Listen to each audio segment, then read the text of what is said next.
HME Inc. More than metal. 10 years can change everything, or reveal what's always there. When TK Business Magazine first profiled Haas Metal Engineering, better known as HME Inc., in 2015, company founder and president Jon Haas was running what looked like a straightforward steel fabrication shop in Topeka.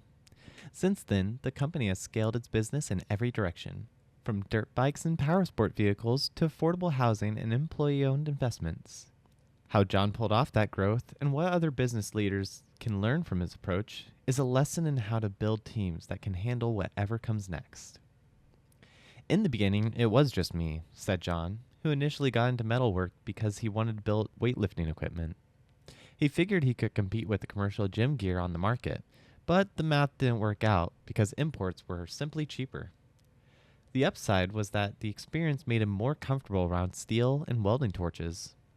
A few years later, while earning his master's in engineering management, Jon noticed a need in the construction industry: miscellaneous metals, or the custom brackets, railings, and structural pieces that don't come in standard catalogs. It turned out that contractors were scrambling to find them, so when a graduate school assignment asked him to write a business plan, he saw his chance. Before the class was even over, my assignment partner and I were looking into it. We started bidding jobs and built them in my garage, Jon said. By 1996, HME had been officially incorporated and Jon left his day job behind.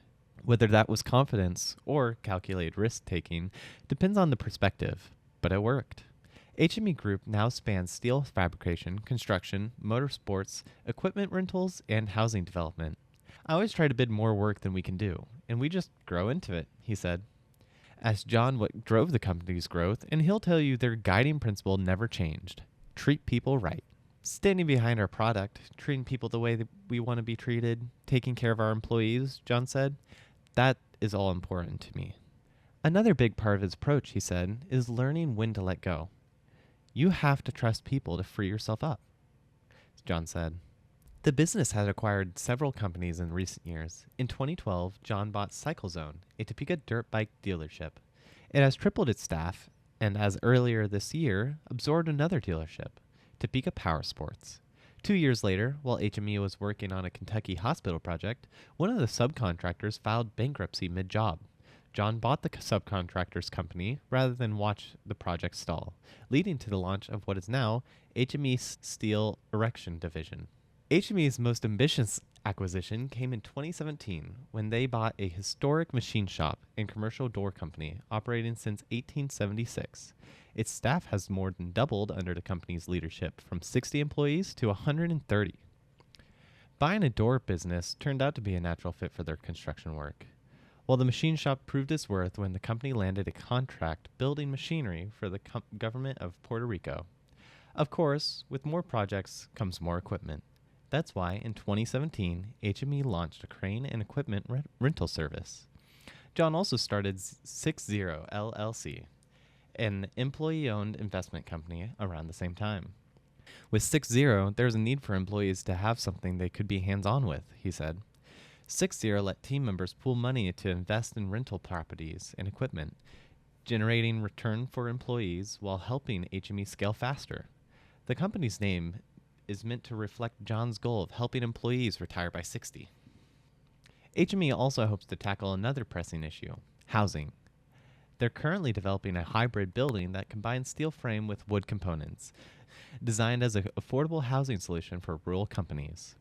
With a concept that builds on the structure called the Ag Line, of which HME has already sold more than 20 units. Their latest version of it targets the growing market for barndominiums, barn-like buildings that have either partially or fully converted into residential spaces, often with ample room for a workshop or storage.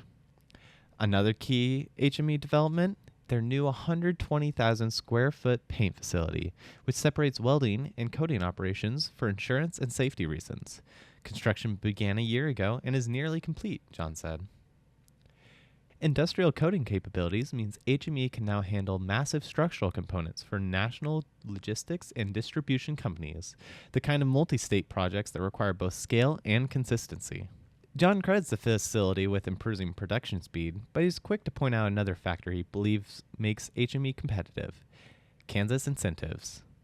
Thanks to grants such as those offered by the Joint Economic Development Organization, expanding business that stays in Kansas can receive property tax abatements and income tax credits for every job they create. You don't just get a handout to go pay for stuff. You get credits on the money you make, said Jon, who sees the grant as a buffer against rising steel prices and labor costs. It benefits our clients and us. It's a win-win. HME has some major investments in automation and robotics, but Jon is clear about their purpose: improving efficiency, not eliminating jobs. We're not purchasing robots to replace human labor. We're purchasing them to make us more efficient and competitive. Automation technology handles repetitive tasks for machinery, welding the same joint hundreds of times, cutting identical pieces, so employees can take on work requiring more judgment, skill, and problem solving. HME says automation has helped them scale responsibly while continuing to hire. Jon reports that even during the 2008 economic recession, the company did not lay off a single employee, even when materials were costly and profit margins were tight. Tenacity is huge for us. COVID, steel price increases, tariffs, they've hit us, but they made us stronger, he said. Even when we were technically losing money, we kept pushing and we were able to stay profitable. For Jon, it all comes down to teamwork. Having a team who all works together to make sure you survive during hard times is huge. I really try to take care of my employees, and they will try to take care of HME. If I can hire someone smarter than me, I absolutely will, he added. Building a team of people who can do things better than I can is a key to success.